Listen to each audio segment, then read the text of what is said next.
All right, good evening. It's great to see you again for a pre-Pesach class. I believe next week I cannot give a class, so we're going to have this year only 2 classes before Pesach. However, reminder, I do have classes on YouTube where you can watch where I give some preparations for Pesach. Last year I discussed at length the matzah. And then we also discussed last year, though, the laws I discussed were very particular because last year's setup is a once in 20-year setup. Okay, at least for now. The next time that's set up where Passover falls out on a Saturday night will not be for another, at this point, 19 years. So we have some time for that. However, other years I have explained different ideas of Pesach, and they apply every single year. All right. Now, I have a couple jokes I like to share before my Pesach classes, and let's see if you remember them, okay? So didn't why was the matzah kicked out of the synagogue? Because he wouldn't rise. Okay, all right. I'm sure you remember that one. Okay. Um, how many pharaohs does it take to screw in a light bulb? Only one, but he won't let it go. Okay. All right. What's the best Passover cheese? Mozzarella. Okay. What's the difference between matzah and cardboard? Cardboard doesn't leave any crumbs. Okay. Um, all right. So I hope that's enough. That's enough jokes for tonight. Maybe I'll share another one later. But anyways, all right. So there are so many aspects of Passover that we can share. And like I said, you can watch my class from last year. If you don't remember it, I highly suggest it. But what I want to say about preparing for any holiday is we do the same holiday every single year, but every single year that holiday should mean a lot more to us. And the more you learn about the holiday, the more connected you feel to that holiday. And the more that holiday is going to have that effect on you, because the purpose of the holidays is not just for that day, but it's for the entire year. And the holiday is not just about the nostalgic food. It's not just about the matzah balls and the specific Passover food, but the holiday is meant to uplift us and reach us in certain areas of our lives, and through that, to change us throughout the rest of the year. And so therefore it behooves us before the holiday comes to prepare. And the closer you get to the holiday, the more hectic the holiday gets, and the harder it is to prepare. And then the night of Passover, we're busy arranging logistics. And so the more we study about the holiday before the holiday, the better in a position we are. Obviously, many of us are already starting to think about cleaning the house, and it gives us the Pesach blues, as they call it. Gets people all stressed out. So we'd like to also connect the holiday with some of the spiritual meaning of the holiday, and that's what we're going to do today. So, as I mentioned in my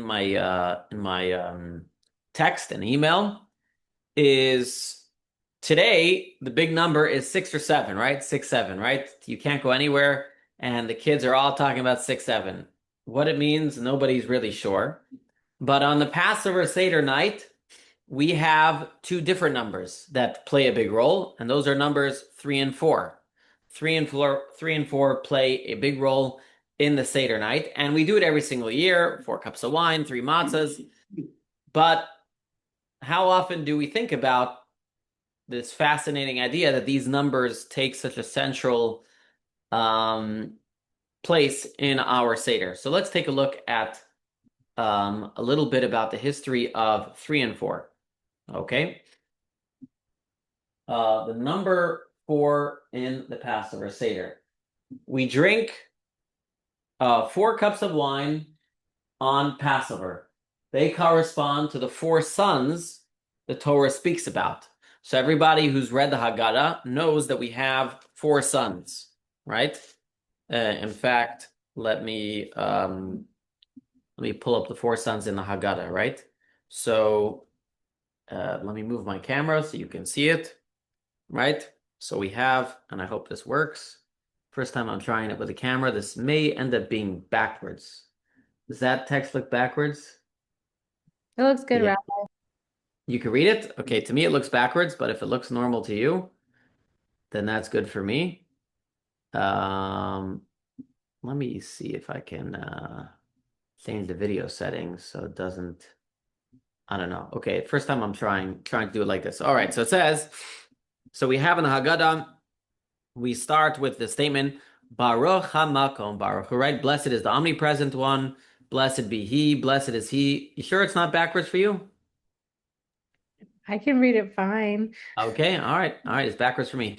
Blessed is he who gave the Torah to his people Israel. Blessed be he. The Torah speaks of four children. One is wise, one is wicked, one is simple, one does not know how to ask. Right? So we have here in it says we say blessed is God four times, and then we have the four sons, right? The wise son, the wicked son, the simpleton, and the one who doesn't know how to ask. Okay, so we have the four sons in the Haggadah. Yep. So everyone's familiar with this concept that there are four sons in the Haggadah. What is the source of this four sons, right? So in the Haggadah, it says the Torah speaks about four sons. But what is the source of this idea that there are four sons? I mean, it's a nice idea that, all right, so I mean, it's easy to get to the number, I mean, four sounds nice because it matches nicely, right? So you have well, the wise son, the wicked son, the simple son, the one that doesn't know how to ask. But where do we actually come up with the idea that there are four sons in the Torah? So, is it just an arbitrary splitting? So the answer is because the Torah talks about speaking to your children on the night of Passover in four different places. So here are the four different quotes. Quote number one, when your child asks you tomorrow, what are the testimony, statutes, and laws? Quote number two, and when your children say to you, what is this service to you? Which, by the way, if you read this carefully, you'll see the four sons in here. Quote number three, when your child asks you tomorrow, saying, what is this? And quote number four, and you shall tell your child, saying. So obviously, the fourth child, as you can guess, is the child who does not ask, right? He does not ask. That's why he is. That's why he is. What do you call it? That's why you have to tell him. Okay, so these are the four sons. Okay, and as we know, as I mentioned a moment ago, before we speak about these four sons, we recite four different blessings. Okay, what are the four blessings? Blessed is the omnipresent. Blessed is he. Blessed is one who gave the Torah to his people. Blessed is he. Regardless, okay, so we have the number four in the Haggadah. Besides for the four cups of wine, we have the four sons. What is the source of the four sons? Because the Torah says four times, you shall speak to your child. And in addition to that, we have the child at the Seder asks how many questions? The child asks four questions at the Seder, right? So we're seeing the number four. In the final mention, it says over here, where do we see it? Where else do we see the number four in the Seder? There are four times where you need to eat a olive size of matzah, what's called a kazayat. So if you come to the Chabad Seder, we have pre-measured bags of matzah because we pre-measured how much matzah everybody's supposed to eat. The mitzvah of eating matzah on Passover is not just to eat a tiny drop, the shmor matzah. You have to eat what's called an olive size amount of matzah. There's debate about exactly how much it is. Let's just say, for argument's sake, right now it's 17 ounces. Okay, say it's 17 ounces. Debate, anyways. So where are the 4 ounces of matzah we need to eat? 1 ounce is when we make the hamotzi. The second ounce is for the mitzvah of eating matzah. 1 ounce is so 1 ounce is for eating the korech sandwich, and 1 ounce is for the afikomen. Okay, and some say the afikomen should be two. There's two ways of saying it, but anyways, there's 4 olive-size amounts. So when you first make the hamotzi is made over 2 matzahs. So you eat an olive-size amount from each matzah. Then there's the korech sandwich. Then there's the afikomen. Okay, so that's the 4 olive-size amounts that we eat. Here we have from the Jerusalem Talmud. You know what? Actually, let's not read the Jerusalem Talmud right now. Okay. What is my point? My point is the number 4 is very, very important in the Passover Seder. We know we have 4 cups of wine. They correspond to the 4 sons. Why the 4 sons? Because we have the 4 times the Torah speaks about speaking to your children. And we also eat 4 olive-sized amounts of matzah. Now, the Talmud Yerushalmi adds that there's another area where we have the number 4, and that is the four languages of redemption that God speaks about. Okay, so God in the Torah, in the beginning, before he takes the Jewish people out of Egypt, he says four different languages of redemption. He says, V'hotzeiti etchem, I will bring you out. He says, V'hitzalti etchem, and I will say, I will deliver you. V'ga'alti etchem, I will redeem you. V'lakachti etchem lilam, and I will take for you to me as a nation. Okay? So there are four different languages of redemption. And so there's basically two opinions. Why do we have four cups of wine? Either it's for the four languages of redemption or it's for the four sons. But regardless, according to both opinions, both are true. So we have multiple reasons for four at the Seder. You have four different languages of redemption, which we say in the Haggadah. You have four different languages, four different sons, and you have four cups, and you have 4 ounces of matzah. Okay? So if the number 4 is so special, right, that creates a question. And the question is, why at the Passover Seder do we have 3 matzahs? Okay, why at the Passover Seder do we have 3 matzahs? In other words, if the number 4 is the special number for the Seder, so how did we get the 3 matzahs? It would make more sense to have 4 matzahs. Now you say, well, 3 matzahs, that's what we do. That makes sense, right? But nobody's ever thought, like, 1 second, the number for tonight is 4, right? Everything in the Passover Seder is 4. Why not have also 4 matzahs? Okay? What's with the number 3? So we're going to give 2 reasons for it. And we'll also delve into, as I said in my pre-class, in my pre-email, we're going to get into what all this has to do with today's current events. So we're going to go into 2 different directions here. Okay, so everyone gets the question. The question is, the point here is like this. Number 4 is very, very special by the Passover Seder. So how do we get to the number 3 when it comes to the amount of matzahs? By the way, does anybody know when we put the matzahs in the Seder plate what they correspond to? They do correspond to something. Anybody knows when we put them in? Where else in Judaism do we have the number 3? Anybody knows? No? Kohen, Levi, Yisrael. The Kohanim, right? 3 types of Jews. The Kohen, the priests, the Levites, and the Israelites. So when you put the matzahs in the Seder plate, you're actually supposed to say Kohen, Levi, Yisrael, that you have 3 types of matzahs. Okay? All right. In order to answer this question, we're going to have to look at, as is often, we're going to have to look at a different area of the Torah. Okay? We're going to look at the Torah portion that is read directly before Passover. Directly before Passover, we read the Torah portion, Parshat Tzav. Almost every single year we read Parshat Tzav. It is the second Torah portion in the book of Leviticus. Okay? And over there, it talks about a fascinating offering called the Korban Toda, the sacrifice of thanks. Okay? So many people may know when someone gets very sick and they get healthy again, or if someone crosses an ocean, someone gets out of jail, right? It reminds me of the story, right? The guy comes to a job interview and he brings his stack of he brings his resume, and the guy looking at the resume says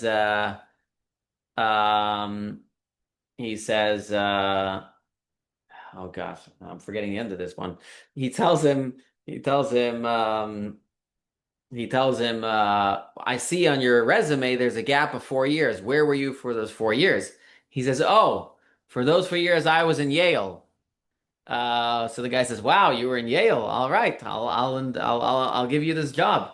He says, oh wow, thank you for the job. Anyways, so if you get out of jail or Yale, or if you so again, there are 4 reasons you bring the sacrifice of thanks. If you cross the desert, you cross the ocean, you come out of jail, or you were really sick. Okay, so this is the Korban Toda, the sacrifice of thanks. And in fact, till today, if you go through any of these four things, you actually have to say what's called a Gomel blessing. The Gomel blessing, giving thanks to God for saving you from these four things. Men say it at the Torah. Women, there's different opinions about how they do it. Some say they do it at a big meal. There's all different opinions and customs. Ask your local Orthodox rabbi what the custom in your town is. But regardless, the point is that there's a special sacrifice called the Korban Toda. Let's take a look at this special sacrifice. Um, let's see. Oh, I forgot to show one more thing. Some say the four cups correspond to the four mothers, but right, four is also a special number in Judaism, right? Corresponds to the four mothers, right? So the first one is Sarah, the second one is Rebecca. You can see over there what are the four. Maybe I'll show it later again. I don't want to confuse everybody. All right. So here is the verses from this special offering. So it says, if he is bringing it as a thanksgiving offering, he shall offer it along with thanksgiving offerings, unleavened loaves mixed with oil, unleavened wafers anointed with oil, and scalding flour mixed with oil. Along with loaves of leavened bread, he should bring his offering along with his thanksgiving peace offering, and he shall bring from it out of each offering as a separation for the Lord the Kohen who dashes the blood of the peace offering, he shall be his. And the flesh of this thanksgiving peace offering shall be eaten on the day it is offered up. He shall not leave any of it over till the morning. So this is an offering that was very interesting. Many offerings came with bread. Now, most offerings did not include any leavened bread. In the temple, almost all of the sacrifices that included bread, or anytime people brought bread to the temple, it was actually matzah. Here you see with this sacrifice, there was a mixture of matzah and leavened bread. Now, the amount of bread, it's not so clear in here, but the amount of bread that the person had to bring over here was both leavened bread and unleavened bread. And there were 30 matzahs. Okay, sorry. There were 3 matzahs. And let's see if I can pull this up over here. Here it says, okay, he brings 20 Issernos, a biblical measurement, about 5.29 pounds for each total of about 105 pounds. A lot of flour. 10 of leavened bread and 10 of matzah. From the 10 leaven, he made 10 loaves, and from the 10 of matzah, he makes 30 loaves. 10 baked, 10 wafers, and 10 deep fried. Okay, so again, he would take about 50 pounds and make from 50 pounds 10 challahs, and make from the other 50 pounds about 30 matzahs. And this is 100 pounds of flour. Okay, and by the way, I just want to add one more thing, is that you're talking about 100 pounds of flour of bread. And this sacrifice had to be eaten how fast? Anybody remembers? How fast did it have to be eaten? It says it in verse 15. So imagine you bring a sacrifice, okay? And along with the sacrifice, you're bringing 100 pounds of bread. And you have to finish it by the next morning, okay? So, can anybody guess why there was such a crazy amount of bread and why you had to finish it by the next morning?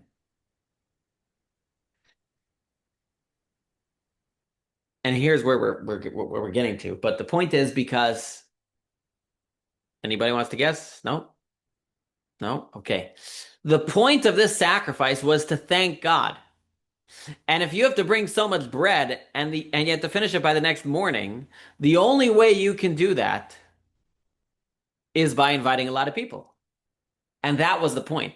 The point was, when it's a thanksgiving for God, we need to thank God in a very public way, right? One of the hardest things for human beings to do is to give thanks. It's one of the hardest things for human beings to do. Now, thanking another human being is one thing. It's 101, maybe a little bit easier thanking in public because it gives our vulnerability as a human being. And the point of the Todah was to be able to give thanks to God in a very, very public way, to give thanks to God in a very, very public way. That was the point. Um, so if we recall, there were 10 of, but anyways, we'll get to it soon, okay? But if we recall, there were 30 of the matzah and 10 of the bread. And so this is really what this is about. The night of Passover, this is what I'm getting to. The night of Passover is all about thanking God. That's really what it is. It's a night to sit and thank God for the miracles. Okay? Thank Hashem for that he took us out as a nation and brought for us all these miracles and brought us to Mount Sinai. That's really what the whole night of Passover. It's a long night of thanks. We have other holidays where we give thanks, but there is no holiday where the thanks that we give to God is so long, right? I mean, Hanukkah, on Hanukkah we sing Hallel.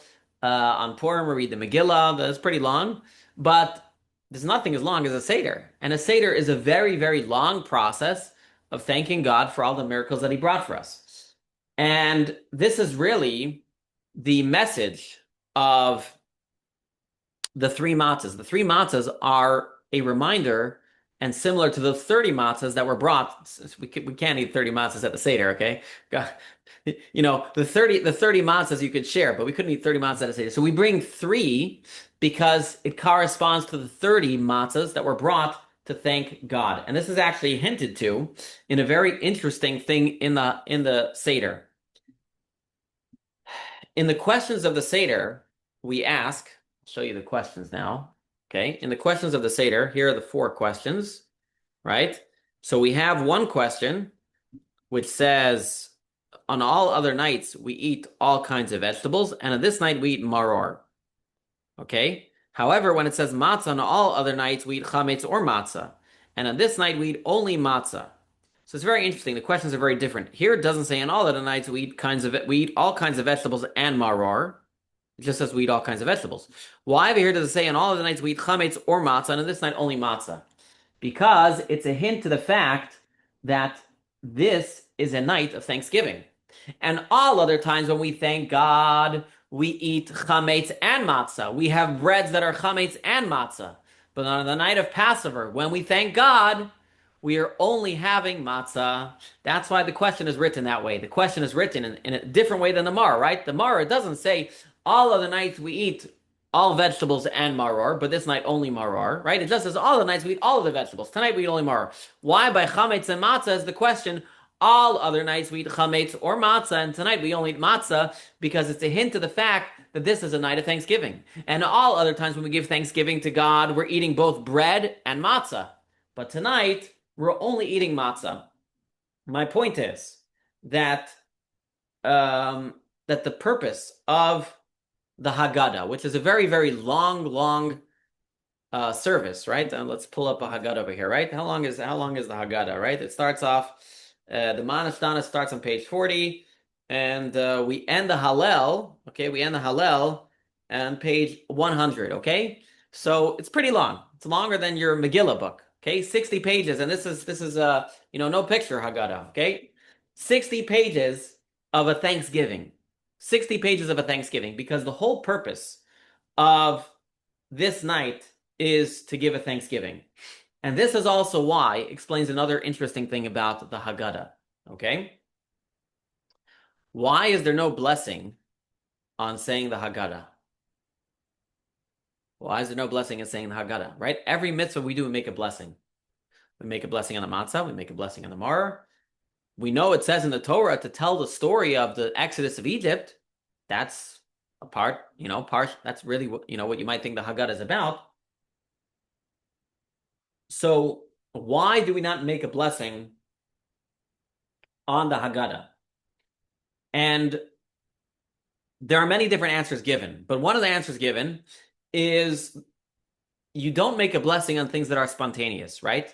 Do we make a blessing when we give charity? No, it's a spontaneous thing, right? By the way, imagine if you had to make a blessing before you gave charity, right? Imagine you had to make a blessing before you gave charity. The poor man is standing there, and you're like, I want to give you charity. Wait, let me like a blessing. Baruch Atah Hashem Elokeinu Melech. Wait. Let me get it. Let me think better. I want to get better. No, it's spontaneous, right? Or do you make a blessing before you do one of the biggest mitzvahs in the Torah? One of the biggest mitzvahs is honoring your parents. You tell your mother, before I get you the tea, Baruch Atah Hashem Elokeinu. No. Spontaneous. You go do it. So the Passover, the Haggadah, really, some opinions say this is why there's no blessing, because it's not so much we feel commanded, it's spontaneous. We feel that we want to thank God for the great miracles that's coming to us. We feel the great power of of the Passover story, and we just feel we want to thank God, and so that is why we do not make a blessing, because um, how can we ever find, it just flows out of us. It's a night where 3,300 and what is it now? 3,339 years ago? What year are we up to? I'm not sure. 3,338 years. You have to look up the number, right? We went out of Egypt in the year 2448. We're now in the year 5786. Someone run the math on that, right? Okay. It's a special, when we truly feel the Passover Seder, it comes spontaneously out of us. And this is really one of the messages of the Passover Seder, is the Passover Seder, and that's why the main mitzvah is the number 3, corresponding to the 30, is to remind us that the purpose of the Seder is to be thankful to God, right? In other words, people can get caught up on the mitzvah of Passover Seder. Some people get caught up in the meal, the matzah balls. Some people get caught up in the 4 cups of wine. They love drinking. Some people get caught up in the mitzvah of maror. They love the bitter herbs and showing off how much they can eat of it. But the largest theme of the Passover Seder is thanks to God. And that's why the main mitzvah of the night, the only biblical mitzvah of the night, the matzah, is done in the number 3 to remind us of the Korban Toda, of the offering of thanks. And, there's so many, mitzvahs in Judaism that are about thanks, but there's a full night, which is all about a thanks to God. And this kind of ties into today's day and age, because we live in a time when there are miracles happening in Israel. We've had casualties, but there are miracles. I mean, if you read tonight what happened tonight, 150 missiles from Hezbollah, 9 ballistic missiles from Iran, no casualties, and they did it all in 1 hour. There are miracles that happen. And the Rebbe had a long talk during the Gulf War. Do people realize what a miracle happened during the Gulf War? People don't even realize. The Rebbe spoke at length in 1991, 1990, what was it, 1992 or 1991? 1991, right? The Gulf War. The Rebbe spoke at length that there are great miracles that happened. The U.S. Armed Forces were actually surprised that Saddam Hussein in the first Gulf War did not use chemical weapons. That throughout the 80s, Saddam Hussein used multiple chemical weapons against Iran. He had a war with Iran. He used chemical weapons multiple times. And they were very surprised he didn't use any chemical weapons. The Gulf War could have been a lot worse. The Rebbe was predicting miracles. But people at that time were on edge. In fact, Jordan built up their army right at the border of Israel. Israel built up their army all around, because what Iraq was trying to do, what Saddam Hussein was trying to do, was try to draw the whole Middle East into a giant war, including destroying Israel. And there was a great fear of that in 1991. And people were afraid to travel to Israel. The Rebbe told everybody, go to Israel, don't worry about it. And there were 40 Scud missiles shot at Israel. Not one person died. And it's very often we see these stories, like in 1991, but like today. And as the Talmud says, Ein balanes makar beniso. The person who sees the miracle doesn't recognize it. And this is what the night of the Seder is all about. The night of the Seder is a reminder that we need to recognize the miracles that God gives us. And I want to pivot to another story that we read on Passover. Let me go over here. Because this is a story that we read in the Haftorah, I believe, on Passover. And here's the Rebbe talking about the miracles during that time. All right, here's the story. So the Rebbe connected it to Purim as well, but Purim was not open miracles. But today we see open miracles. But where's the story? I'm trying to find it. It's the story of Sancheiriv. Here's the story. All right, so the story goes. So it's not on the screen. Okay, I'll have to tell it to you. So there's a story during the times of King Hezekiah. Anybody here been to Israel? Yes, yes, been to Israel. So in Israel, when you go to Israel, there's what's called Hezekiah's tunnels. Anybody heard of like you go to Jerusalem and you go through the wet tunnels? So that's the story of Hezekiah. So what is the story with Hezekiah? Hezekiah was a great king. He was a righteous king. He was so righteous, as we'll see soon, that God wanted to make him the Messiah. That's how righteous he was, okay?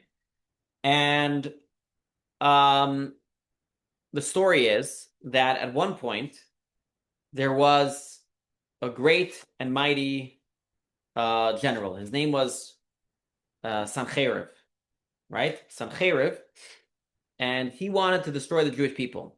And he surrounded the city of Jerusalem.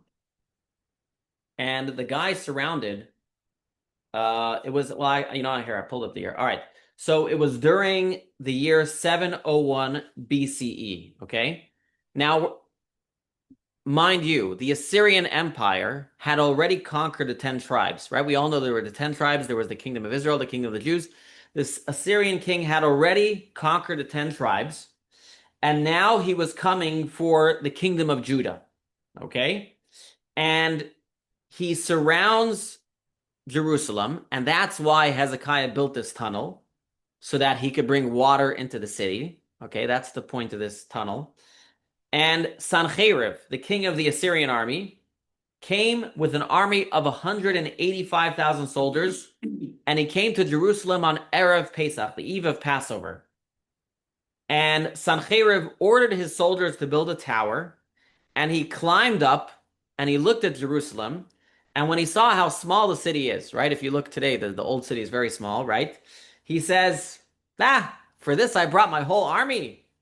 Tomorrow, he said, I have so many soldiers. Each soldier will take one brick from the wall, and we'll have the city.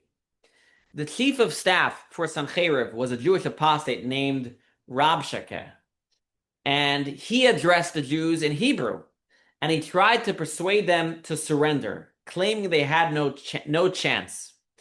And inside the city of Jerusalem, there was a debate. There was a debate between the Sanhedrin and Hezekiah.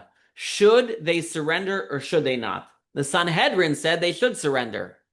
King Hezekiah said no, because Isaiah the prophet told him that he should not surrender. And if the prophet tells you, you don't listen to the Sanhedrin. So the prophet said, we're not talking a matter of Jewish law. We're talking a matter of what should be done. So the prophet said, do not surrender. And so Hezekiah informed everybody, go home and do your Passover Seder. And so everyone did their Passover Seder that night. And the next morning, God went out and struck thousands and thousands of the soldiers of Sancheiriv's army, and the rest fled. So what am I getting to? So this is a great miracle, okay? 185,000 soldiers surround Jerusalem, they leave. Now, if you lived in Jerusalem at that time, right? In other words, what I'm trying to get is like this. Miracles that happen to us, that when nothing happens, we don't register the miracle as much, right? It's like if you ever like almost got into a fatal accident, or you almost died on the operating table, or whatever, all these different almost, right? But nothing bad actually happened. It's so much harder to feel that level of thanks. And so this is what happens here. Let's take a look here. Let's take a look here. So the story is, so it says like this. This is from the Talmud. The Talmud says, God sought to make Hezekiah the Mashiach. And Sancheiriv, this war with Sancheiriv, the war of Gog and Magog, right? We know Armageddon, Gog and Magog is supposed to happen before Mashiach. The attribute of justice said before God, Master of the universe, David sang so much praise before you, yet you did not make him the Mashiach. Will you now make Hezekiah, for whom you performed so many miracles, yet he sang no praise, the Mashiach? So, wow. Hezekiah, his only sin, he was so righteous, God did for him great miracles. But his sin was, though he thanked God, he did not sing many praises. He sang no praise before God for the miracles that came to him. And here's the Rebbe talking about this. Our sages taught God sought to make Hezekiah the Mashiach and Sancherib to Gog and Magog. But because of a side issue, that Hezekiah did not sing praise before him, the matter was delayed. This serves an important lesson. As the Rogatchover Gaon says, everything written in Torah law is not merely a story, God forbid. When we receive blessings from God, we must give thanks and sing praise. This means not only feeling gratitude in one's heart, but also expressing it in song with one's mouth until the song reaches the level of all my bones shall declare. This is the level of song which could have actualized God's desire to make Hezekiah the Mashiach. The matter of recognizing and expressing gratitude is so significant that because Hezekiah did not sing praise for the miracle, God's desire to make him the Mashiach was dismissed. So, and this is what I'm bringing back here to our Passover Seder. Because again, as I said in the beginning of my class, the point of a Passover of the Seder is both for that night and to teach us for the rest of the year. And the point of that night, as I presented, is the entire Seder, which surrounds the three matzahs. That's the most important part of the Seder. We say the entire Haggadah over the matzahs, right? We eat the afikomen, that's the last thing we eat. So though we can get caught up in the wine, the main thing is the matzah. And the matzahs are all there as a remembrance for the Korban Toda, Thanksgiving. And the entire Seder is Thanksgiving. We talk about we were slaves and God took us out with an outstretched arm. And then the whole Dayenu, it would have been enough, right? The whole Dayenu is a thanks. And we talk about, then we have the whole Hallel, the Birkat HaMazon, the grace after meals is also thanks. The entire Seder is a lengthy song of thanks to God. And that's why it says you're supposed to actually say, you're not supposed to mumble the words of the Haggadah, though sometimes I have to do it very quickly for the public Seder, but it's supposed to be said, come to my home for the second night. You'll see what it's really like, right? The Haggadah is supposed to be said loud and with great joy. It says it in many places. You're supposed to read the Haggadah loud and with great joy, because this is the purpose of the Passover Seder. The Passover Seder is a moment to sing praises of thanks towards God. How important is it to thank God? It's so important that when we see open miracles, we are supposed to get up and give great thanks to Hashem. And so obviously this is a lesson in our personal lives, in our own personal lives. When we have any great thing that happens to us, there's a mitzvah to make a Seudat Toda. I said it earlier, right? The Korban Toda, the Thanksgiving offering. There was so much flour because it was meant to be done in public. It says the same thing is whenever you have a miracle in your life, you're supposed to make a Seudat Toda. You're supposed to make a meal of Thanksgiving. You're supposed to invite people over. So people do this in synagogue all the time. They make a Seudat Toda. So when someone has a baby, they make a big meal. Part of that meal is to thank God, right? So if they have a baby girl, they make a big kiddush. If they have a boy, you do it at the Brit Milah. But it's about thanking God for his great miracles. Someone goes through a big surgery, right? Comes out on the other side. They're supposed to make a Seudat Hoda'ah, a meal of Thanksgiving. If you come out of prison, well, it depends why you were in prison. But if you come out of prison, you're supposed to make a Seudat Hoda'ah, right? A meal of Thanksgiving. If you, well, not we're crossing the ocean, we don't do that so much anymore because it's not the same. But that's the idea. The idea is that we're supposed to thank God and thank him not just in our heart.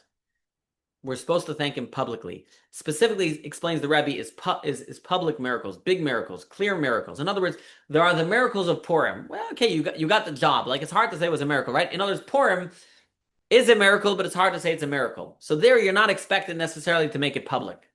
But when you experience clear miracles in your life, and we as Jewish people, when we experience clear miracles, we should be thanking God. And we see the consequences of not thanking God. So we have to make sure that we thank Hashem for the miracles.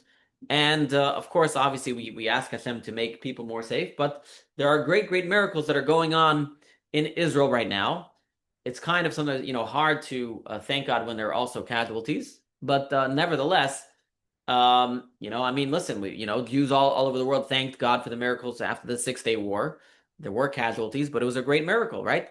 There are, it is, what's going on is a great miracle. I mean, nobody can deny it. I mean, whether you, as an American, you agree that America should go to war or should not go to war with, against Iran, I think everyone can agree from Israel's perspective, it's a big miracle, right? That America is going to war with Iran. right? Again, I'm not getting into whether it's an American, and there's a debate that's a political discourse, right? It's not important here.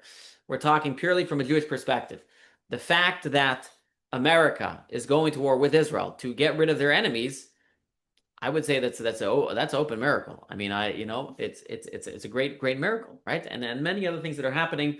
And so this is lesson number one I want to tell you about Passover is the lesson of Passover. And the lesson for our days is the importance of thanking God for the miracles that we experience, and specifically the miracles that we experience that are being done to us by God in a very, very public manner.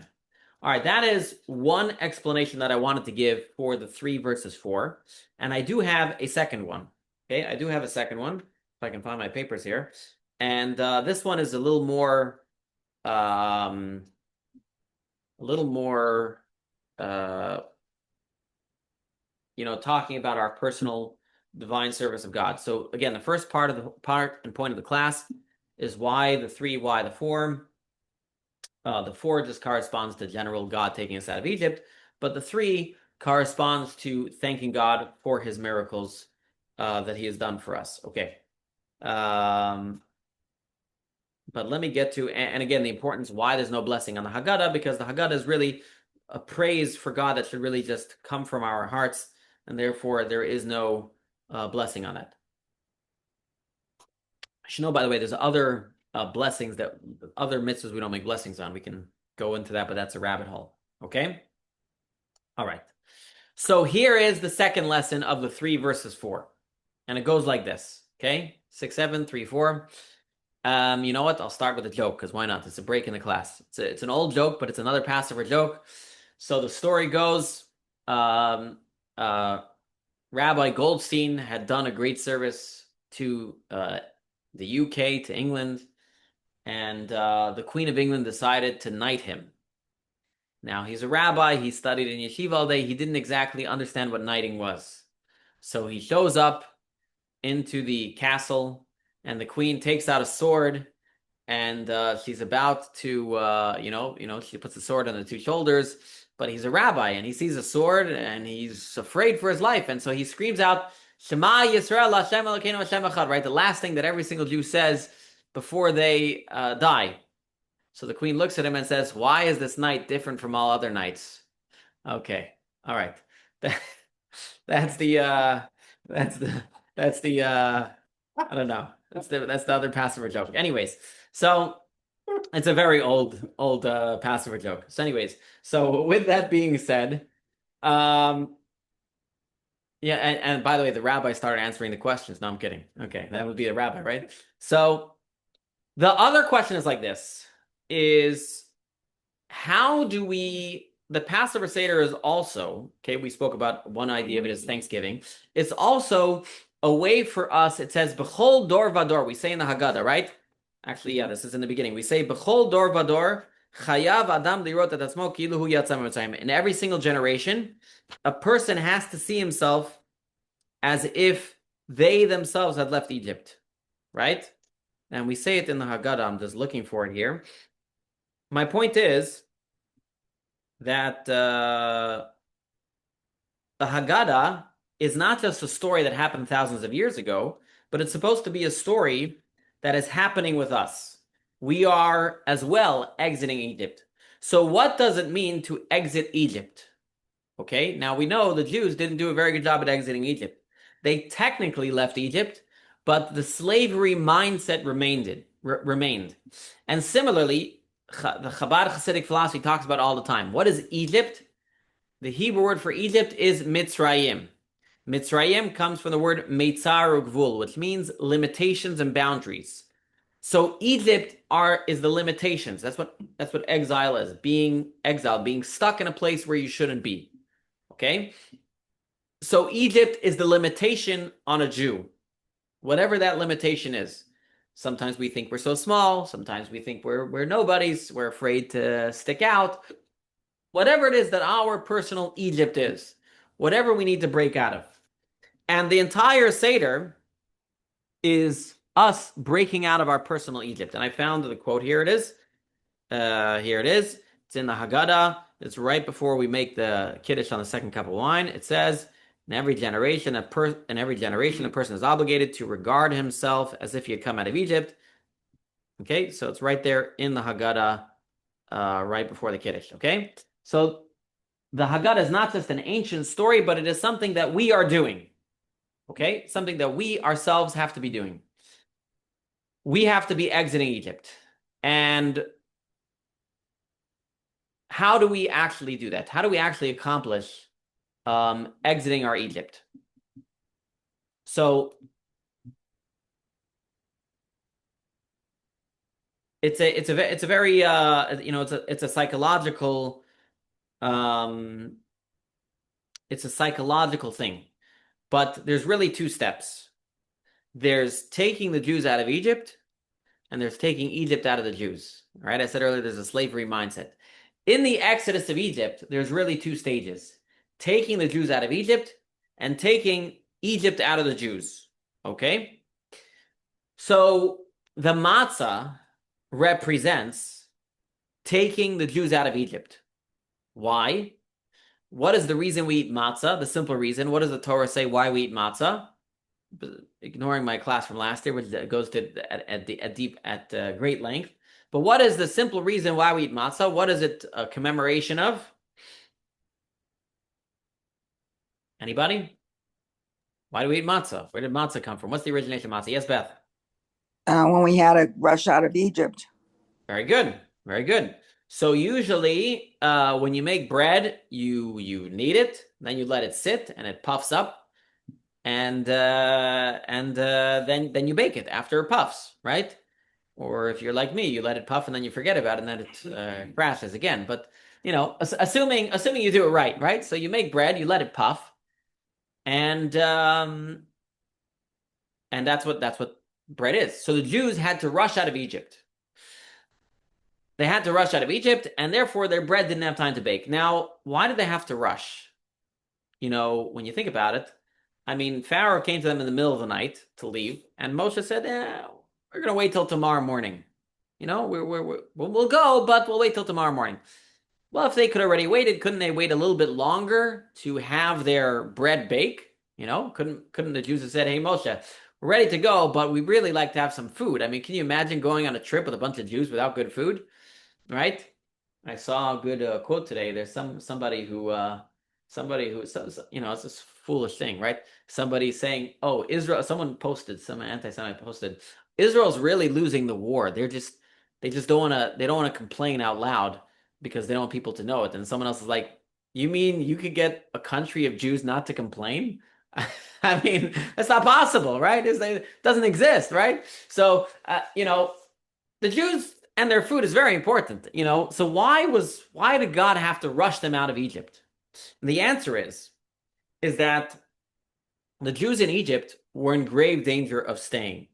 It says that the Jews in Egypt, if they would have waited any longer, they would have never gotten out, because they would have descended to such layers of tumah impurity that they would have never left. In fact, again, the whole idea that God took the Jews out when the Jews themselves mostly weren't deserving, right? Okay, the angels at the splitting of the sea turned to God. This is what the Medrash tells us. The angels turned to God and said, God, both of these groups serve idols. Why would you save the Jews and not save the Egyptians? It's not fair, right? So the Jews, when they left Egypt, were not in a great spiritual state. So that represents, the matzah represents the rush. What is the rush? The rush represents God taking us out, not us deserving to leave, not Egypt being taken out of us, but God taking us out of Egypt. That's what the matzah represents. Okay? However, the 4 cups of wine, and by the way, that's also represented by the matzah. The matzah has no flavor, so it's not something you really connect with.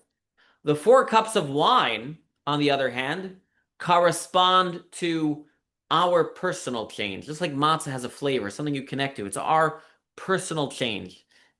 It corresponds to the Jews, so to speak, when they were going towards Mount Sinai for the 49 days, counting the Omer, changing themselves, taking the Egypt out of them. Now, they did it, but obviously not to great extent, because they kept saying they want to go back to Egypt. But to some extent, they did it. The 4 cups of wine represent not the Jews being taken out of Egypt, but Egypt being taken out of the Jews. And that only happens from within, right? In other words, God can take us out of Egypt, but only we can take Egypt out of ourselves. That's the representation of the 3 verses 4. Now, why do I say that? And so here I'm going to go back to our text over here. If you recall, there were 4 different languages God said when he was going to take us out of Egypt. So one is, I will bring you out from under the burden of Egypt. I will deliver you from their bondage. I will redeem with an outstretched arm. All those signify us being taken out. But the 4th one corresponds to us getting the Torah. Because the last one says, I will take you to me as a nation at the giving of the Torah. That's the continuation of that. I will take you to me as a nation. I will bring you to Mount Sinai. That corresponds to the 4th one. That is where not just the Jews are being taken out, but they are being brought up. They are being elevated. They are working themselves. They're getting towards the giving of the Torah. So the 3 matzahs with the no flavor corresponds to us just being forced, being taken out by force. God taking us out in his kindness, but God taking us out. Being removed within a rush to get out of Egypt. However, the 4th level, the 4th language corresponds to our internal change. That is the wine that we drink at the Seder, which corresponds to something that we connect with, something that we change with. And this is also hinted to, by the way, in the Hebrew letters for 3 and 4. What is the Hebrew letter for 3? Anybody knows what's the Hebrew letter for 3?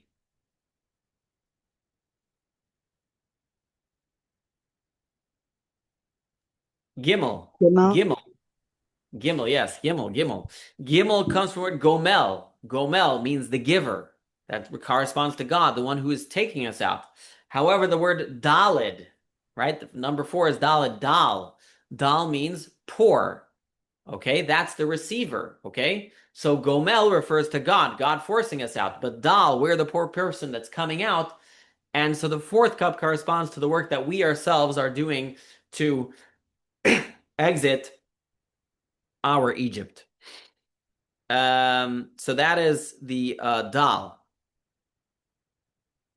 So this is the idea of the 3 versus the 4. And we need to have both. We need to have both in our lives. There are times when we need to exit a situation. Because again, the Seder is a lesson in exiting our own bad situations.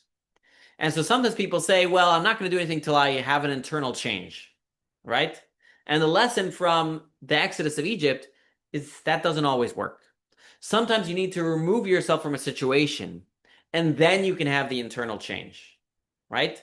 Like, this is where Chabad's whole philosophy comes from, right? Chabad's philosophy is, let's get someone to do a mitzvah, then they'll study, right? In other words, don't wait till someone understands what tefillin is. Don't wait till someone understands what lighting candles is. Don't wait till someone understands what a sukkah is, what a matzah is. You get them to do the mitzvah. Then later on, they'll come to understand. That's okay, right? You start. The starting point is remove yourself in the situation. You start with the 3. You start with the matzah. That's the main thing. You need to remove yourself from that situation. If you're in a bad place, sometimes, or maybe whatever it is in your life, you need to move on in your Judaism. Maybe it's Shabbat. You say, well, tomorrow I'm doing it. Maybe it's learning. Whatever it is, you don't have to connect with it yet. You have to start. Then comes the 4. Then you start to connect with it. You start to learn about it. You start to internalize it. That's the way to exit Egypt. This is the lesson of Passover. Passover, again, is a lesson in Bechol Dor Vador. Every generation, we are all exiting our own personal limitations, the things in life that are holding us back from our Yiddishkeit, from our Judaism. And the lesson, the Passover Seder, is 3 and 4. 3, right? What was the saying? You could take a Jew out of New York, but you can never take New York out of a Jew, right? No, okay. But that's an idea, is number 3, the matzah, no flavor, is that rush, the escape that we have to make. And then number 4 is the work that we put in to remove whatever negative elements that exist within us. I want to tell a story. This is a good story. Story goes that there was one time a young child in Brooklyn, his grandfather decided to bring him to the Rebbe before his bar mitzvah. The grandfather was from the shtetl, was a very religious man. And the grandchild was, American kid, right? So they started having a little talk, and the Rebbe asked the child, if he had ever seen a baseball game. And the child answered, of course. And the Rebbe asked him, so which team usually wins the game?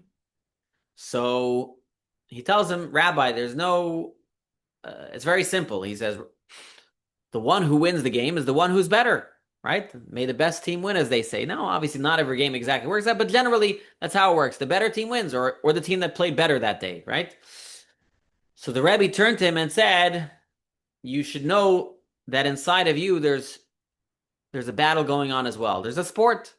There's a Yetzer Tov, there's a good inclination. There's a Yetzer Hara, there's an evil inclination. And each one of them is trying to pull you in different directions. But you always have to remember this. There's no tricks. The one who plays better is going to win. The one who plays better is going to win. The one who works hard is going to win. Anyways, this kid goes by many years, and he was 16, and he won a big prize. He won a weekend in New Orleans, right, amongst other kids in his public school. And the parents were very excited until they looked and they saw that he's going to be there in New Orleans for Yom Kippur. Now, the parents weren't very religious, but Yom Kippur, they understood. And the kid is like, it doesn't matter that much. Anyways, the parents were good American parents. They didn't want to pressure the child. So they tell the child, you know what, you'll make your own choice. She says, all right, I want to go to New Orleans. So a once-in-a-lifetime opportunity. Anyways, the night before he was going to go on this trip, he's sitting with his friend and he's watching the baseball game. And the announcer says at the end of the game, he says, this is the beauty of sports. Whoever plays better always wins. Whoever plays better always wins. That's the beauty of sports. And the child hears this and he reminds himself of what the Rebbe told him so many years ago. Always remember that there's a war inside of you. And the one who works harder is the one who's going to win. And with that, remembering the Rebbe's words, he decided that he's not going to travel. Why am I telling you the story? What's the point of the story? The point of the story is what did the Rebbe do here? The Rebbe understood he's not going to tell the kid a Dvar Torah based on some parsha. It's not going to connect with the child, right? He had to remove the New York from the Jew. He had to remove the galut, the exile from this kid. And so he connected with him in a way that he could connect with it. He connected with him like the wine. He connected with him in a way that spoke to him. That is the second layer. That is the wine level of the Seder, is that there's these two elements in winning this war. Sometimes we need to remove ourselves from the situation, but there's also sometimes we need to talk in a language that talks to us. And that's the beauty of the story of the Rebbe. The Rebbe knew how to reach people, knew how to get to people. The Rebbe had that ability to get, so to speak, that wine into people, to awaken them. And this is all, and the truth is, this is what the entire Seder is about. The Seder is about education, right? The Rebbe knew how to reach kids and knew how to reach adults. The Rebbe was big into education. This is what the Seder is all about. It's one big educational event, right? The whole thing is surrounded around children, right? The whole thing is supposed to be a question and answer to children. Questions the children are supposed to ask. And if you're sitting at a Seder alone, you're supposed to ask the questions to yourself, because it's a night of education. And this night of education, we have to remind ourselves that we are always working to take that next step in our Yiddishkeit and our Judaism. And that next step in our Yiddishkeit and our Judaism, sometimes it takes the format of matzah. It takes the format of no flavor, but running away. God just grabbing us and running. And sometimes it takes the flavor of wine, something that we connect with, something that has a flavor, something we can say, that tastes really good. That was a really good cup of wine. That was a really good lesson. That was a really good Torah thought. When we study ourselves, we need both of these elements in our Yiddishkeit.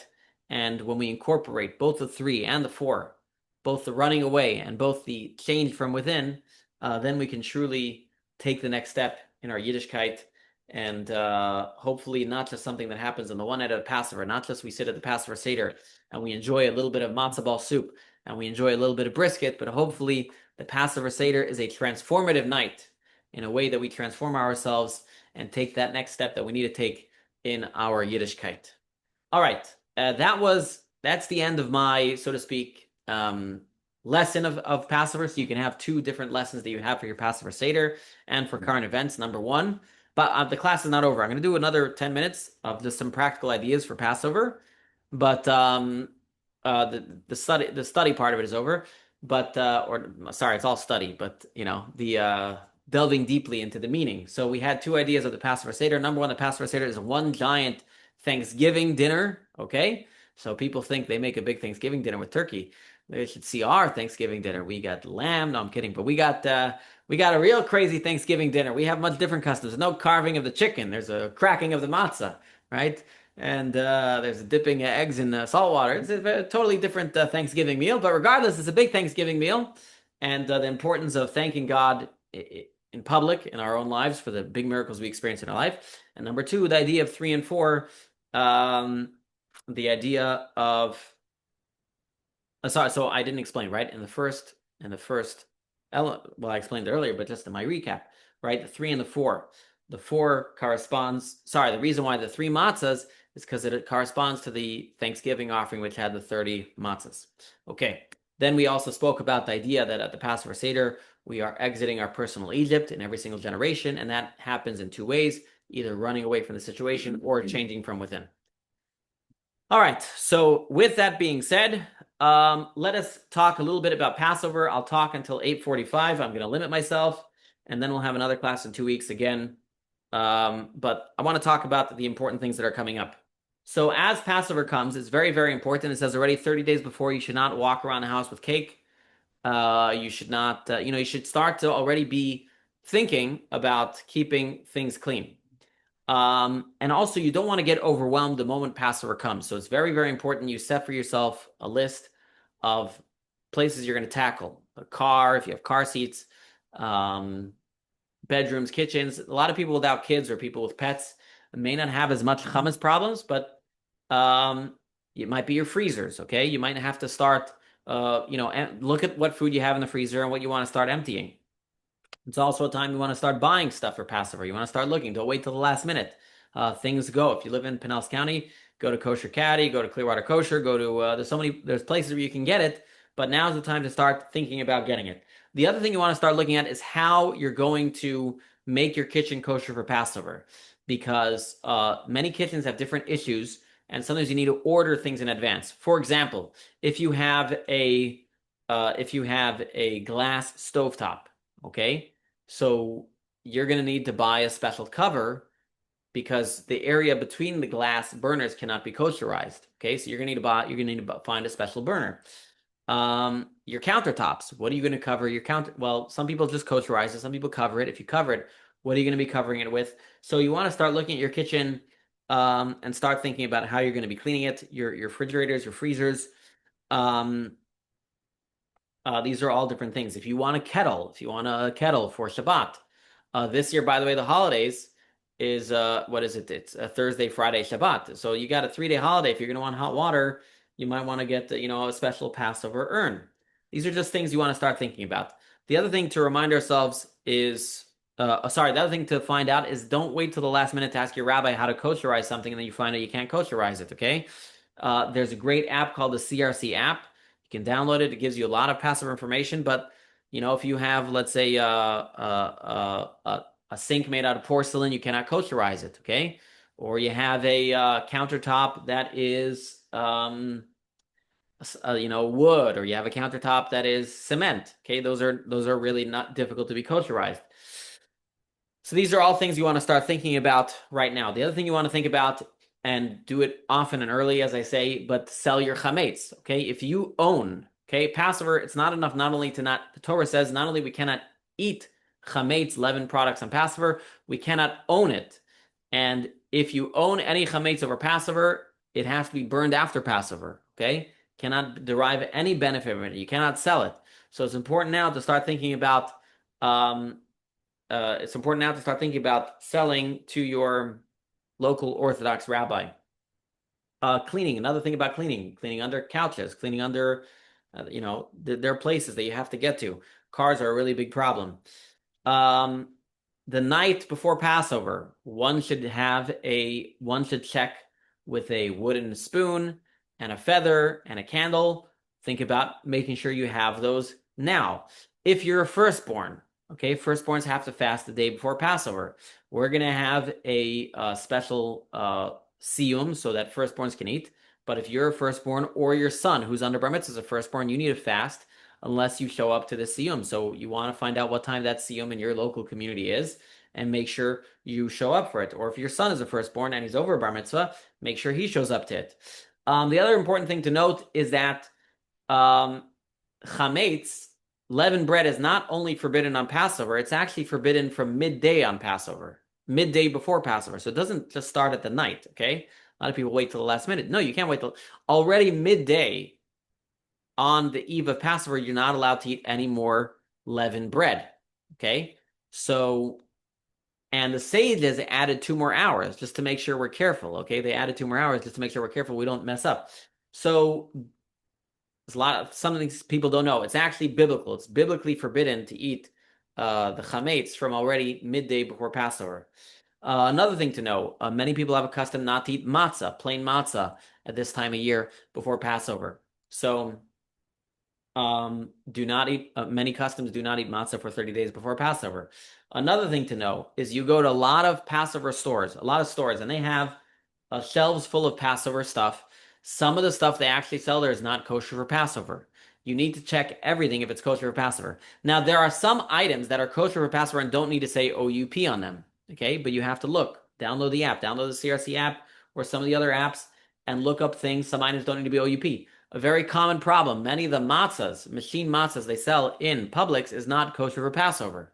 Okay, so it's not, it's crazy. Another important thing, the Passover Seder, one should be eating real matzah, okay? Shmor matzah. At least one olive-sized amount of shmor matzah. So make sure you get shmor matzah. Another thing people don't know is the horseradish.